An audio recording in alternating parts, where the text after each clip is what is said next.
السلام عليكم، ان شاء الله قاعد تكونوا غايه. اليوم جبت لكم فطيرتين تاكلوا اصابعكم وراها. شوفوا جو خفاف بنان بواحد الحشو سهل واقتصادي. تبعوا معايا واش نحتاجو. هنا حكمت في ريسيبيون 3 كيلات نتاع الفارينو، غادي نزيد لها ملعقه كبيره نتاع خميره الخبز، ملعقه كبيره نتاع السكر، ملعقه صغيره نتاع الملح. انا كنت نسيته درتها في الاخر. نحتاج ايضا الى بياض البيض صفر غادي ندهنو به من الفوق. ندير 3 ملاعق نتاع الزيت، هذا ماشي خل، هذا زيت راني دايره في قرعه تاع الخل باش يساعدني. ليمون بالحليب اللي يكون دافي اكيد. ليمون العجينه تاعنا تخي بيان، نديروها عجينه طريه باش هكا تجيكم خفيفه وسهله في الخدمه. هنا كما راكم تشوفوا درتها في لو بلان دو طرافاي وراني نعجن فيها تخي بيان. فوالا، من بعد نخلوها تريح حوالي نصف ساعه على حسب الجو.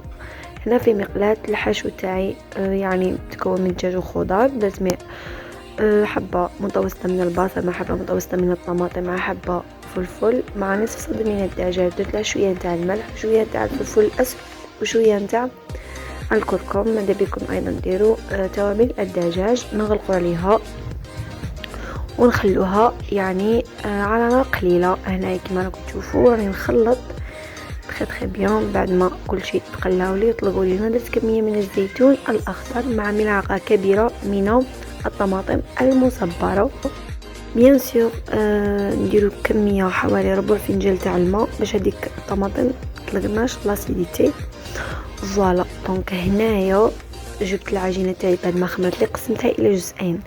بون الجزء التحتاني درته كبير على الفوقاني وراني نحل يعني درت لافارين راني نحل بالحلال. البلون تاعي دهنته بالزبده وشويه نتاع الفانينو. ايضا راني نحل يعني الدائره اللي نغلق بها.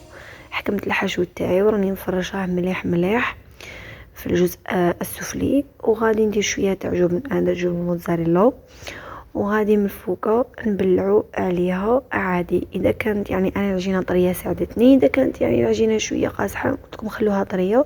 تقدروا تبلعوها بشويه نتاع الماء هكا ديروا في اطراف العجينه. دهنت ايضا بصفار البيض وغادي نزين بشويه تاع السانوج او الجلجلان او حسب الاختيار. تقدروا تضيفوا زيتون اسود. انا نطيبوها. انا درت يعني شويه تاع جبن من الفوق، لكن يليق الفور تاعكم يكون حامي بزاف باش كيما هكا الجبن يذوب لكم مليح. انا ما دابليش غايه. هنا كنت درت الفرن يسخن على درجه حراره 180. طيبتها من تحت من بعد من الفوق. درت لي زوج تاع الخبزات. هذه الخبزه الثانيه ايضا درت لها شويه تاع الجبن من الفوق. هنا بعد ما خرجتها قعدت لي درت ربع ساعه من تحت، بعد طيبتها 10 دقائق من الفوق. شوفوا جات بنينه بالبزاف. ديجا دوكا راني نهضر وعاود شهيتها. نتمنى انكم تجربوها. دائما نقول لكم مرحبا بكم في لاشين تاعي. تشرفوني بجام وابوني. بسلامه.